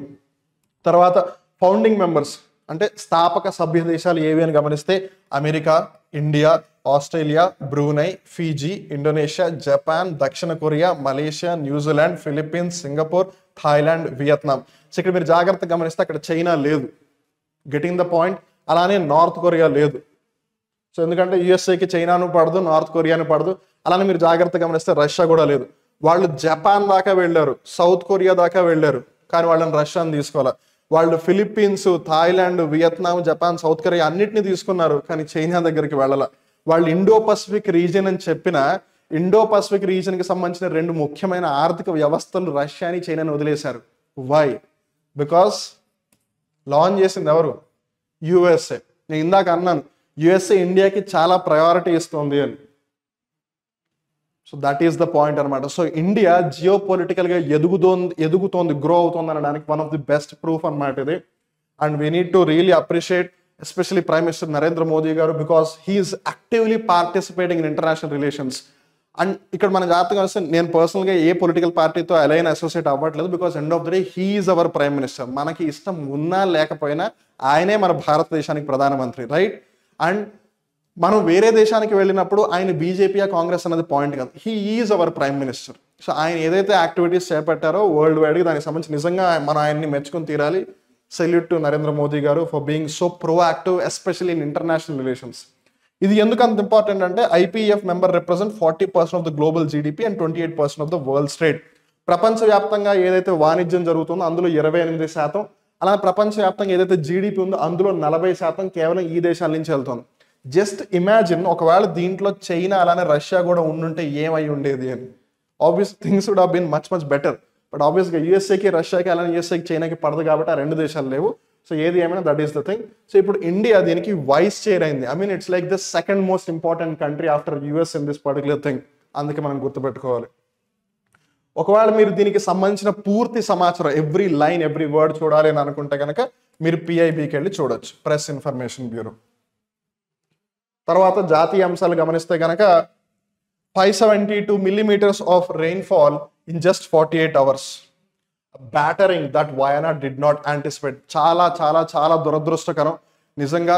అక్కడ ఎవరైతే సహాయ చర్యలు అందిస్తున్నారో, సహాయక చర్యలు అంటే రిహాబిలిటేషన్ అవ్వచ్చు, ఆ సర్వీసెస్ ఎవరైతే ప్రొవైడ్ చేస్తున్నారో వాళ్ళందరికీ నిజంగానే మనం మనస్ఫూర్తిగా సెల్యూట్ చేసి, అక్కడ ఎవరు కూడా మరింతగా ఇంకా ఇబ్బందులు పడకూడదు, అందరూ కూడా సురక్షితంగా వాళ్ళ కుటుంబ సభ్యులతో, వాళ్ళ పిల్లలతో, తల్లిదండ్రులతో అందరూ కూడా క్షేమంగా సురక్షితంగా ఉండాలి, ఆరోగ్యంగా ఉండాలి మనస్ఫూర్తిగా కోరుకుందాం. Because this is something that definitely no one would have imagine.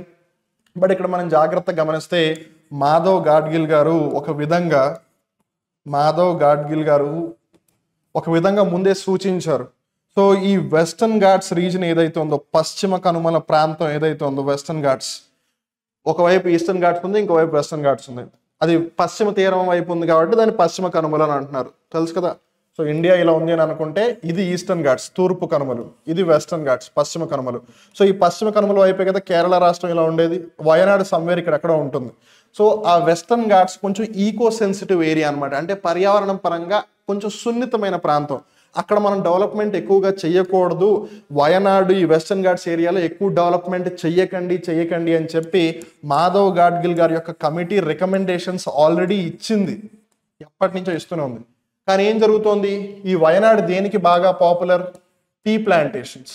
అసలు వయనాడులో టీ ప్లాంటేషన్స్ మొదటిగా స్టార్ట్ చేసింది ఎవరు? బ్రిటిష్ వాళ్ళు. వాళ్ళంటే వాళ్ళ అవసరాల కోసం పెట్టుకున్నారు కాబట్టి సరిపోయింది. బట్ అప్పుడు అంతగా డెవలప్మెంట్ జరగలేదు కదా, ఇప్పుడు చాలా ఎక్కువగా జరుగుతోంది. అక్కడ ఆ విధంగా ప్లాంటేషన్స్ డెవలప్మెంట్ని ఆపండి అని చెప్పి మాధవ్ గాడ్గిల్ అలానే వాళ్ళ యొక్క కమిటీ, ఆయన నేతృత్వం వహిస్తున్న కమిటీ రికమెండ్ చేస్తూనే ఉంది, కానీ గవర్నమెంట్ పట్టించుకోలేదు. ఇప్పుడు చూడండి ఏమైందో. 48 గంటలు అంటే ఏంటి, 2 రోజుల్లో విధ్వంసం జరిగింది. ఐ థింక్ ఆల్రెడీ అక్కడ 30 మంది అంతమంది చనిపోయారు. సో ఇంతకీ ఏం జరిగింది అక్కడ? ల్యాండ్ స్లైడ్ వచ్చింది.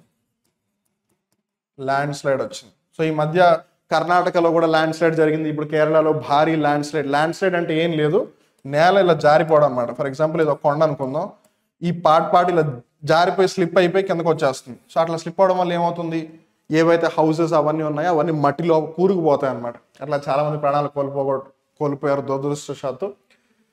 సో ఏది ఏమైనా that is the thing. And ఇంకో ముఖ్యమైన ఆస్పెక్ట్ గమనిస్తే ఇక్కడ ఒకటి ఈ విధంగా ఉంది, అండ్ రెండవది ఈవెన్ కేరళ స్టేట్కి సంబంధించిన చీఫ్ మినిస్టర్ పినరయ్ విజయన్ గారు కూడా చెప్పేది ఏంటంటే వయనాడులో అప్పుడు ఆరెంజ్ అలర్ట్ ఉంది అని. సో ఇప్పుడు ఆరెంజ్ అలర్ట్ అనేది ఖచ్చితంగా కంటెన్షన్లోకి వచ్చేస్తుంది. సో ఎప్పుడైనా సరే ఇట్లా వర్షం ఇది ఉన్నప్పుడు మనం జాగ్రత్తగా గమనిస్తే ఇలాంటి అలర్ట్స్ ఇస్తూ ఉంటారు. So green alert, yellow alert, orange alert, red alert అని. గ్రీన్ అలర్ట్ అంటే ఏంటి, ఆల్ ఈజ్ వెల్, అంతా బాగానే ఉంది, ఇబ్బంది ఏం లేదు అని. ఎల్లో అలర్ట్ అంటే బీ అవేర్, కొంచెం అప్రమత్తంగా ఉండండి అని. ఆరెంజ్ అలర్ట్ అంటే బీ ప్రిపేర్డ్, రెడీగా ఉండండి, ఎప్పుడైనా ప్రమాదం రావచ్చు అని. సో కేరళ స్టేట్ గవర్నమెంట్ ఇచ్చింది ఏంటి, వెదర్ డిపార్ట్మెంట్, ప్రమాదం ఎప్పుడైనా రావచ్చు, రెడీగా ఉండండి అని. రెడ్ ఏంటి, టేక్ యాక్షన్. ఇక్కడి నుంచి ఇక్కడికి వాళ్ళు అలర్ట్ ఇచ్చే లోపల నేచర్ తనేంటో చూపించేసింది. So that is the thing, very unfortunate అని చెప్పాలి. అండ్ గుర్తుపెట్టుకోండి 572 మిల్లీమీటర్స్ అని అంటే 57.2 సెంటీమీటర్స్, 57 సెంటీమీటర్ల వర్షపాతం నమోదైంది అక్కడ. That is the thing. అలానే ఈ కలర్ కోడ్ వార్నింగ్స్ ఎవరిస్తారు అని అంటే ఐఎండి, ఇండియన్ మెటీరియలాజికల్ డిపార్ట్మెంట్, భారత వాతావరణ శాఖ. సో భారత వాతావరణ శాఖ ఎప్పుడు స్థాపించబడింది, 1875లో స్థాపించబడింది. ఇది ఏ మంత్రిత్వ శాఖ ఆధ్వర్యంలో పనిచేస్తుంది, మినిస్ట్రీ ఆఫ్ ఎర్త్ సైన్సెస్ ఆధ్వర్యంలో పనిచేస్తుంది. సో తర్వాత వచ్చేసి 150% customs duty on lab chemicals alarm scientist. ఒక విధంగా ఇది నేషనల్ కిందకి అంతగా రాదు, ఇది ఎకనామీ కిందకు వస్తుంది. బట్ కాకపోతే ఇది కంట్రీని ఒక విధంగా ఎఫెక్ట్ చేస్తుంది. ఎందుకనంటే ఇక్కడ మనం జాగ్రత్తగా గమనిస్తే ల్యాబ్ కెమికల్స్ అలారం సైంటిస్ట్ అని అంటున్నారు. ల్యాబ్ కెమికల్స్ అంటే ఏంటి, ఇప్పుడు కొన్ని కెమికల్స్ అనేవి న్యాచురల్గా మనకి దొరకవు, సహజంగా మనకి లభ్యం అవ్వవు అవి. సో న్యాచురల్గా దొరకని వాటిని ఏం చేస్తారు, అప్పుడు ఆర్టిఫిషియల్గా తయారు చేస్తారు, కృత్రిమంగా తయారు చేస్తారు. అవి ఎక్కడ తయారు చేస్తారు, ల్యాబొరేటరీస్లో తయారు చేస్తారు. అట్లా ప్రయోగశాలల్లో ల్యాబొరేటరీస్లో తయారు చేసే ఏవైతే కెమికల్స్ ఉన్నాయో వాటి మీద 150% కస్టమ్స్ వేస్తారంట.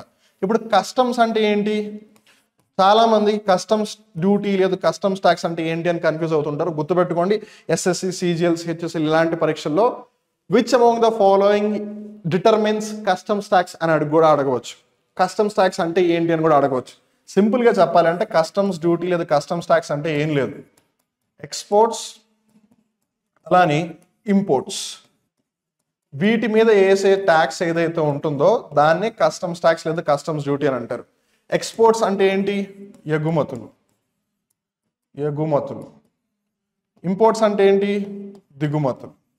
సో ఇక్కడ మనం జాగ్రత్తగా గమనిస్తే కస్టమ్స్ అని అంటున్నారు అంటే ఇండియా తయారు చేసి వేరే దేశాలకి పంపించిన, లేదు ఇండియా వేరే దేశాల నుంచి దిగుమతి చేసుకున్న రెండిటి మీద కూడా 150% ట్యాక్స్ పడుతుంది అని. అంటే దాని అర్థం ఏంటి, లెట్సే మామూలుగా ఒక కెమికల్ ₹1,00,000 అని అనుకుందాం, జస్ట్ అనుకుందాం. సో ఇప్పుడు అది ₹2,50,000 అయిపోతుంది. ఇలా చేయడం వల్ల గవర్నమెంట్కి ఆదాయం వస్తుంది, కానీ అప్పుడు సైంటిస్టుల పరిస్థితి ఏంటి, ఎందుకంటే కొన్ని కెమికల్స్ ఆర్టిఫిషియల్గా తయారు చేసినవి ఫర్ వేరియస్ పర్పసెస్ చాలా ఇంపార్టెంట్, ఎస్పెషల్లీ రీసెర్చ్ యాక్టివిటీస్కి, పరిశోధనకి చాలా ఇంపార్టెంట్. సో పరిశోధన జరపాలి అన్నప్పుడు ఏదైనా చాలా తక్కువ ఖర్చుతో వస్తే అది చాలా బెటర్, ఎందుకంటే పరిశోధన అప్పుడు ఎక్కువ స్థాయిలో జరుగుతుంది, అంతే కదా. ఇప్పుడు సింపుల్గా ఏదైనా ₹10 దొరుకుతుంది అని అంటే ఎక్కువ మంది కొనుక్కోగలుగుతారు, అదే ₹10,000 దొరుకుతుంది అని అంటే చాలా తక్కువ మంది కొనుక్కుంటారు, రైట్. అట్లా దాని ప్రైస్ తగ్గిస్తే రీసెర్చ్ చేసే వాళ్ళు ఎక్కువ అవుతారు, దానివల్ల అడ్వాంటేజ్ ఉంటుంది. ఇప్పుడు ప్రైస్ పెంచేస్తే రిమెంబర్ 100% అంటేనే డబుల్ అని అర్థం, 100% అంటేనే డబుల్, 150% ఇంక్రీజ్ చేసేసారు. దట్ ఈస్ ద పాయింట్ అనమాట. సో అందుకని సైంటిస్ట్ అందరూ కూడా గవర్నమెంట్ అంటున్నారు ఇది తగ్గించండి, పెంచితే పెంచారు కానీ మరీ ఇంతలాగా పెంచకండి అని.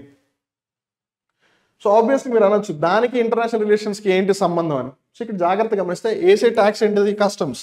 ఎక్స్పోర్ట్స్ మీద వేస్తారు, ఇంపోర్ట్స్ మీద వేస్తున్నారు. సో ఇంపోర్ట్ అంటే ఇండియా ఇంపోర్ట్ చేసుకోవాలి, ప్రైస్ ఎక్కువ ఉంది కాబట్టి వాళ్ళు ఇంపోర్ట్ చేసుకోరు. సో వేరే కంట్రీస్కి ఎక్స్పోర్ట్ జరగదు కాబట్టి ఒకటి వాళ్ళకి ఇబ్బంది. ఎక్స్పోర్ట్స్ మనం చెయ్యలేము, ప్రైస్ పెరిగిపోతుంది కాబట్టి. మన ఎక్స్పోర్ట్ చెప్తే వేరే వాళ్ళు ఇంపోర్ట్ చేసుకోలేరు, అంటే వాళ్ళ అవసరం ఫుల్ఫిల్ అవ్వదు. ఏ విధంగా చూసుకున్నా ఆ దేశాలకి సమస్యే, ఇండియాకి సమస్య. That is the point.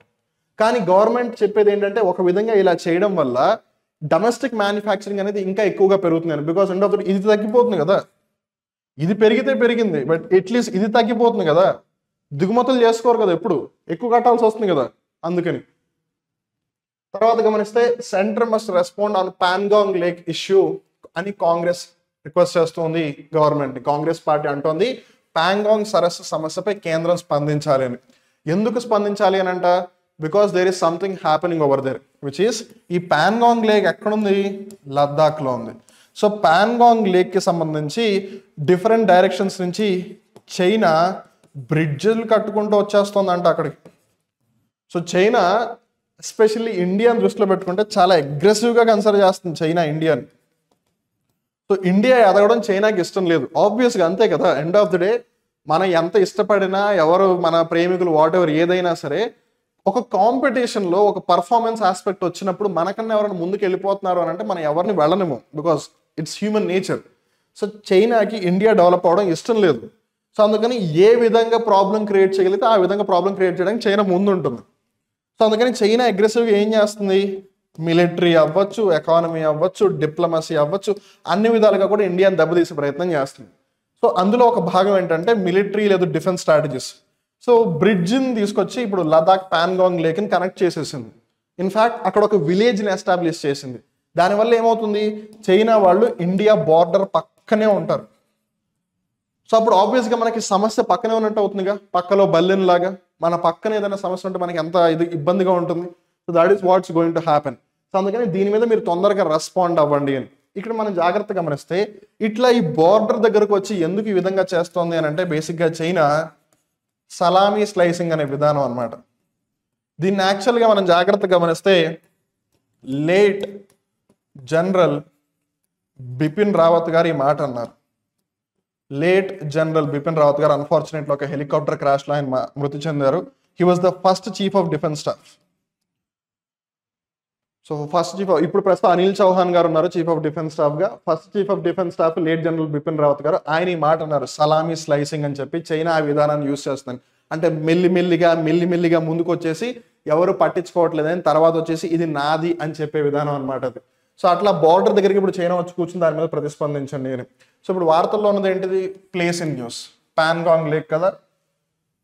So వివరాల్లోకి వెళ్ళి చూస్తే ఇండియాలో ఉన్న లార్జెస్ట్ లేక్స్ ఏవి అని గమనిస్తే అఫ్ కోర్స్ ఇది డిక్రీజింగ్ ఆర్డర్లో ఉంది. అంటే ఫస్ట్ పెద్దది, తర్వాత చిన్నది. సో వెంబనాడ్ లేక్ కేరళ రాష్ట్రంలో ఉంది, చిలికా లేక్ ఒడిశాలో ఉంది, శివాజీ సాగర్ లేక్ మహారాష్ట్ర అంటేనే ఛత్రపతి శివాజీ కాబట్టి శివాజీ గుర్తుపెట్టుకుంటారు. తర్వాత ఇందిరా సాగర్ లేక్ మధ్యప్రదేశ్, పాన్గాంగ్ లేక్ లదాఖ్, ఇప్పుడు దీని గురించే కదా డిస్కషన్. తర్వాత పులికట్ లేక్ ఆంధ్రప్రదేశ్, సర్దార్ సరోవర్ లేక్ గుజరాత్. సర్దార్ అంటే సర్దార్ వల్లభాయ్ పటేల్ గారు, ఆయన గుజరాత్ రాష్ట్రం కదా, సో గుజరాత్. తర్వాత నాగార్జున సాగర్ లేక్ తెలంగాణ. తర్వాత Loktak lake Manipur, Wular lake Jammu and Kashmir. So ఇక్కడ మనం జాగ్రత్తగా గమనిస్తే these are the largest lakes in India. అంటే భారతదేశంలో ఉన్న అతిపెద్ద సరస్సులు. డిక్రీజింగ్ ఆర్డర్ అని అంటే ఇది అన్నిటికంటే పెద్దది. దాని తర్వాత ఐ మీన్ ఇక్కడికి వచ్చేసరికి ఇప్పుడు ఊలార్ లేక్ పెద్దదా, వెంబనాడ్ లేక్ పెద్దదా? వెంబనాడ్ పెద్దది, ఊలార్ లేక్ దీనికన్నా చిన్నది అని అర్థం. అన్నిటికంటే పెద్దది, దానికి నెక్స్ట్ పెద్దది, అలా అనమాట. సో కన్ఫ్యూజ్ అవ్వద్దు. సో మనం ఇలానే లేక్స్కి సంబంధించి మరికొన్ని అంశాలు గమనిస్తే Wular is one of the biggest fresh water lakes in Asia and it was formed as a result of tectonic activity. So Wular lake ఎక్కడ ఉంది? జమ్మూ అండ్ కాశ్మీర్లో ఉంది. ఊలార్ లేక్ ఎక్కడ ఉంది? జమ్మూ అండ్ కాశ్మీర్లో ఉంది. It is biggest or rather we can say largest fresh water lake in Asia. తర్వాత Chilika lake ఎక్కడ ఉంది? Odisha. It is largest saline water lake in India. Saline water అంటే సాల్ట్ వాటర్ అని కూడా చెప్పచ్చు. తర్వాత Vembanad lake is the longest lake in India, అంటే ఇట్లా పొడవు పరంగా. తర్వాత Cholamu lake in Sikkim is the highest lake, అంటే సముద్ర మట్టానికి చూసుకుంటే గనక ఎత్తైన ప్రాంతంలో ఉన్న లేక్ ఇది, చొలము లేక్. తర్వాత లోనార్ లేక్ వచ్చేసి is a notified national Jio heritage monument saline soda lake located lunar in Buldhana district of Maharashtra. So ఇక్కడ మనం జాగ్రత్తగా గమనిస్తే లేక్స్లో కూడా డిఫరెంట్ టైప్స్ ఆఫ్ లేక్స్ ఉన్నాయి. సో ఒకటి ఫ్రెష్ వాటర్ లేక్, ఇంకొకటి సాల్ట్ వాటర్ లేక్. ఈ సాల్ట్ వాటర్ లేక్ని సెలైన్ లేక్ అని కూడా అంటూ ఉంటారు. తర్వాత మనం జాగ్రత్తగా గమనిస్తే క్రేటర్ లేక్, తర్వాత మనం జాగ్రత్తగా గమనిస్తే ఆక్స్బో లేక్, తర్వాత మనం జాగ్రత్తగా గమనిస్తే న్యాచురల్ లేక్. ఇట్లా డిఫరెంట్ కేటగిరీస్ ఉంటాయి. ఫ్రెష్ వాటర్ లేక్ అంటే స్వచ్ఛమైన నీరు ఉన్నది అని, సాల్ట్ వాటర్ లేక్ అంటే అక్కడ నీరు ఉప్పుగా ఉంది అని. అలానే క్రేటర్ లేక్ అంటే లెట్సే ఒక ఉల్క శాఖలో ఏదైనా పడినప్పుడు ఒక గొంతలాగా ఇలా ఫామ్ అయిపోతుంది. ఆ గొంతలో తర్వాత నీళ్లు చేరితే అప్పుడు ఏమవుతుంది, అదొక క్రేటర్ లేక్ అవుతుంది, లూనార్ లేక్ లాగా. తర్వాత ఆక్స్బో లేక్ అంటే ఏంటి, నదులు మియాండరింగ్ చేస్తాయి. రివర్స్కి ఏమవుతుంది, రివర్స్కి మియాండరింగ్ అని ఒక ఫినామినా ఉంటుంది. ఈ మియాండరింగ్ వల్ల మియాండర్స్ ఫామ్ అవుతాయి. ఈ మియాండర్స్ టైం బీయింగ్లో ఆక్స్బో లేక్స్ అయిపోతాయి. అసలు ఇంతకీ ఏంటిదంతా, లెట్స్ రివర్ ఇలా వస్తుంది అనుకుందాం. రివర్ ఇలా వెళ్తూ ఉన్నప్పుడు చూడండి, ఇప్పుడు ఇట్లా టర్న్ తీసుకుంటుందా, ఇలా టర్న్ తీసుకున్నప్పుడు కొన్నిసార్లు మెల్లిమెల్లిగా రివర్కి అంత ఫ్లో లేకపోతే అప్పుడు ఇలా చివరి దాకా వెళ్ళదు, రాదర్ ఇలా వచ్చేస్తుంది తర్వాత. సో ముందు ఇలా ఉందనుకుందాం, ఓకే, తర్వాత ఫ్లో అంతగా ఎక్కువగా లేకపోతే ఇలా తిరగడం మొదలు పెట్టేస్తుంది. సో ఒక పాయింట్ ఆఫ్ టైం తర్వాత వాటర్ ఇటు వెళ్ళదు. సో వాటర్ అటు వెళ్ళకపోవడం వల్ల ఏమవుతుంది, ఈ పార్ట్ కట్ అయిపోతుంది దాంతో సంబంధం లేకుండా. సో అప్పుడు అది ఇట్లా అయిపోతుంది. సో ఓన్లీ ఈ పార్ట్లో ఒక చిన్న చెరువులాగా ఉండిపోయి నీటిని స్టోర్ చేసుకుంటుంది. సో ఆవు కొమ్ములు ఎలా ఉంటాయి, ఆవు లేదా ఎద్దు కొమ్ములు ఇలానే కదా. సో అందుకే దాన్ని ఆక్స్బో లేక్ అంటారు. కొన్ని చెరువులు న్యాచురల్గానే ఫామ్ అయి ఉంటాయి. సో అందుకని న్యాచురల్ లేక్ అనమాట. తర్వాత వరల్డ్కి సంబంధించి లేక్స్కి సంబంధించి మనం జాగ్రత్త గుర్తుపెట్టుకుంటే ఒకటి లేక్ బైకల్, ఇంకోటి లేక్ తంగన్యికా, అలానే అమెరికాకి సంబంధించిన గ్రేట్ లేక్స్. సో ముందుగా లేక్ బైకల్ ఏంటి, ప్రపంచంలోనే అత్యంత లోతైన లేక్, సరస్సు అని చెప్పచ్చు. అండ్ ఇక్కడ మనం జాగ్రత్తగా గమనించాల్సిన ఇంకో ముఖ్యమైన ఆస్పెక్ట్ ఏంటంటే లార్జెస్ట్ లేక్ అన్నప్పుడు అందరూ కాస్పియన్ సీని తీసుకొస్తారు. అఫ్ కోర్స్ అది పేరుకి సీ అని ఉన్నా సరే ఇట్స్ యాక్చువల్లీ ఏ లేక్. కానీ కాస్పియన్ సీ యూరేషియన్ రీజియన్లో ఉంది. అంటే అది ఒకవైపు యూరోప్ కాంటినెంట్లోకి వస్తుంది, ఇటువైపు ఏషియా కాంటినెంట్లోకి వస్తుంది. కానీ మనం సింపుల్గా కాంటినెంట్ పరంగా చూసుకుంటే కనుక బైకెల్ అలానే తాంగాన్యికా. సో ఇది ఎక్కడుంది, రష్యాలో ఉంది.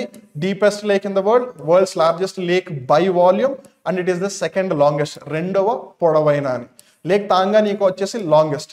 సో పొడవు పరంగా అత్యంత పెద్దది తాంగాన్యికా, రెండవ అతి పెద్దది Baikal, the longest lake in the world. It is also the second largest by volume. First largest by volume ఏది, Baikal, world's largest lake by volume. Second వచ్చేసి Tanganyika. It is the second deepest lake in the world after lake Baikal. So ఇక్కడ మనం జాగ్రత్తగా గమనిస్తే Caspian sea is the largest, అందులో doubt ఏమీ లేదు. కాకపోతే కొన్నిసార్లు లిస్ట్లో కనిపించదు. ఎందుకు, అది 2 డిఫరెంట్ కాంటినెంటల్ రీజన్స్లో ఉంది కాబట్టి దాన్ని కన్సిడర్ చేయరు. బట్ ఏదైనా you can happily consider it. And moreover Caspian sea పెద్దది ఎలా అయింది, బికాజ్ వాళ్ళు సర్ఫేస్ ఏరియాని కన్సిడర్ చేస్తున్నారు. సో సర్ఫేస్ ఏరియాని కన్సిడర్ చేస్తే Caspian sea is the largest. కానీ వాల్యూమ్ పరంగా చూసుకుంటే కనుక అప్పుడు it is lake Baikal.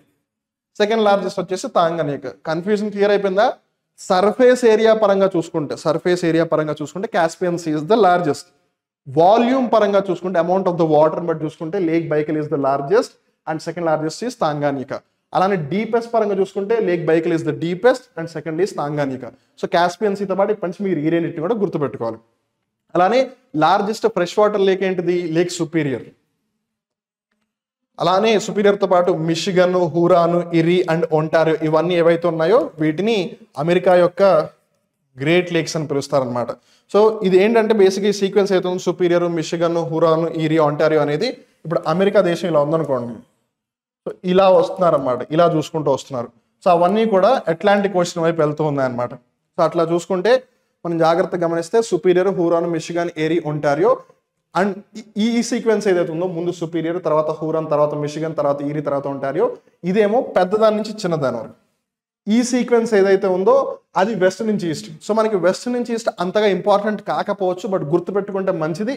So lake superior, తర్వాత మిషిగన్, తర్వాత హూరన్, తర్వాత ఈరీ, తర్వాత ఒంటారియో. అదే పెద్దదాని నుంచి కింద చూసుకుంటే again Superior, Huron, Michigan, Erie, Ontario. So ఈ రెండింటి మధ్య దగ్గర మార్పు వస్తుంది. ఫైన్. అలానే ఒకటే దేశంలో ఉన్న అతిపెద్ద చెరువు పరంగా చూసుకుంటే అమెరికా పరంగా ఇట్ ఈస్ మిషిగన్. ఎందుకంటే లేక్ సుపీరియర్ వచ్చేసి కెనడాతో కూడా షేర్ చేసుకుంటుంది కాబట్టి కాంటినెంటల్ రీజియన్ పరంగా అంటే ఖండాంతర ప్రాంతాన్ని చూసుకుంటే lake superior is the largest. కానీ ఒకటే దేశంలోనే అతిపెద్ద చెరువు పరంగా చూసుకుంటే ఇట్ ఈస్ మిషిగన్ అనమాట. That is the thing. తర్వాత జాగ్రత్త గమనిస్తే AERB atomic energy regulatory board ఏం చేసింది, it grants permission for first approach to criticality of 500 megawatt electron prototype fast breeder reactor అని అంటుంది. సో ఒక విధంగా మనం జాగ్రత్త గమనిస్తే it is related to nuclear energy. So ఇక్కడ మనం జాగ్రత్త గమనిస్తే లైట్ వాటర్ రియాక్టరు, తర్వాత pressurised heavy water reactor, fast breeder reactor, ఇట్లా డిఫరెంట్ రియాక్టర్స్ ఉన్నాయి. అందులో ఈ ఫాస్ట్ బ్రీడర్ రియాక్టర్కి సంబంధించి ప్రోటోటైప్ ఫాస్ట్ బ్రీడర్ రియాక్టర్ అన్నమాట ఇది.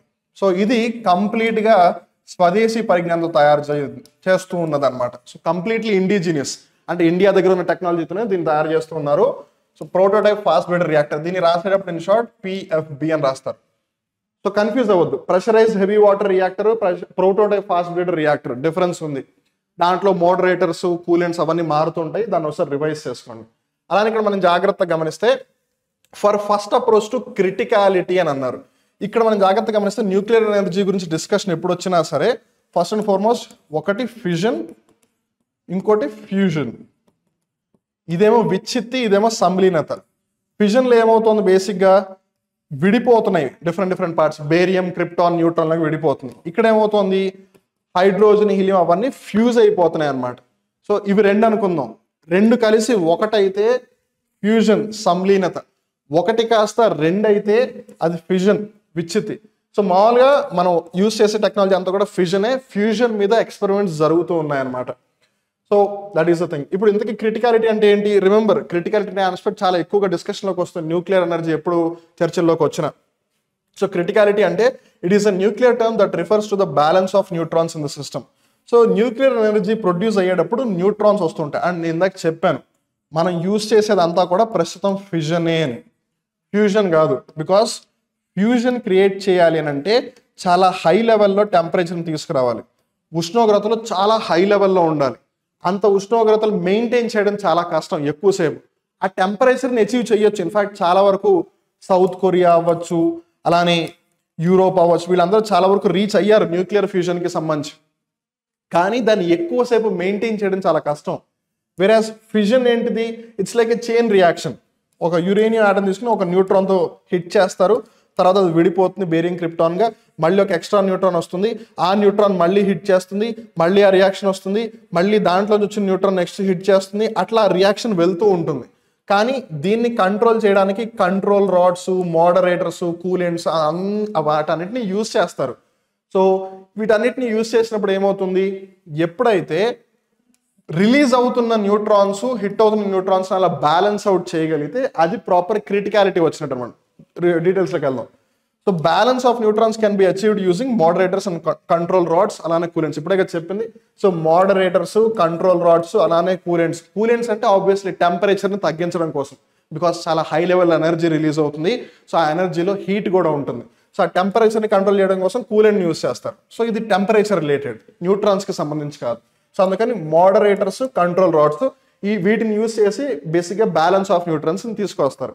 సో రిమెంబర్ న్యూట్రాన్కి ఛార్జ్ ఉండదు, పాజిటివ్గా కానీ ఎలక్ట్రానిక్ కానీ, నెగిటివ్గా కానీ. నెగిటివ్ ఉండేది ఎలక్ట్రాన్కి, పాజిటివ్ ఉండేది ప్రోటాన్కి. సో న్యూట్రాన్కి ఛార్జ్ లేదు, బట్ మాస్ ఉంటుంది. సో ఈ క్రిటికాలిటీలో మళ్ళీ 3 phases ఉన్నాయి, super critical, critical, sub critical అని. సో క్రిటికల్ అంటే ఏంటి, కార్. ఇక్కడ కార్ అంటే ఏంటి, nuclear reactor. Nuclear is going at a constant speed, nuclear reactor is going at a constant speed. Super critical అంటే when it is accelerating, sub critical అంటే car is slowing down.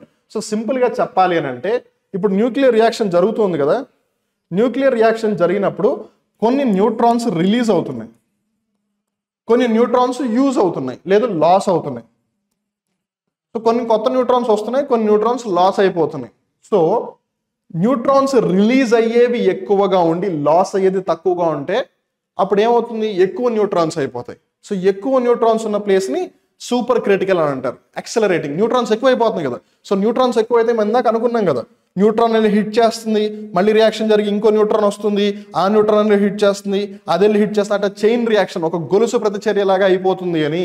So అట్లా ఇప్పుడు neutrons ఎక్కువ అవుతున్నాయంటే అది ఇంకా ఫాస్ట్గా hit చేసి next chain reaction continue చేస్తూ ఉంటుంది. సో దాన్ని సూపర్ క్రిటికల్, ఎక్సలరేట్ అవుతుంది అని. సబ్ క్రిటికల్ అంటే ఏంటి? రిలీజ్ అయ్యే న్యూట్రాన్స్ ఆల్రెడీ పోగొట్టుకున్న న్యూట్రాన్స్ కన్నా తక్కువగా ఉన్నాయి, అంటే స్లోగా వర్క్ చేస్తుంది అని అర్థం. ఎప్పుడైతే రిలీజ్ అయ్యే న్యూట్రాన్స్ లాస్ అయ్యే న్యూట్రాన్స్ ఆల్మోస్ట్ ఈక్వల్గా ఉన్నాయో it's the proper balance between the neutrons. So అప్పుడు ఏంటి? ఆ న్యూక్లియర్ రియాక్టర్ ఒక కాన్స్టెంట్ స్పీడ్లో వర్క్ చేస్తుంది. సో దీన్ని మనం కంట్రోల్ చేయగలం, దీన్ని అస్సలు కంట్రోల్ చేయలేం, చాలా కష్టం. ఇది ఎప్పుడైతే ఇంకా ఎక్కువైపోతుందో పేలిపోతుంది అనమాట. సో అందుకని ఇక్కడికి వెళ్ళకూడదు, వెళ్ళగలిగే కెపాసిటీ ఉన్నా.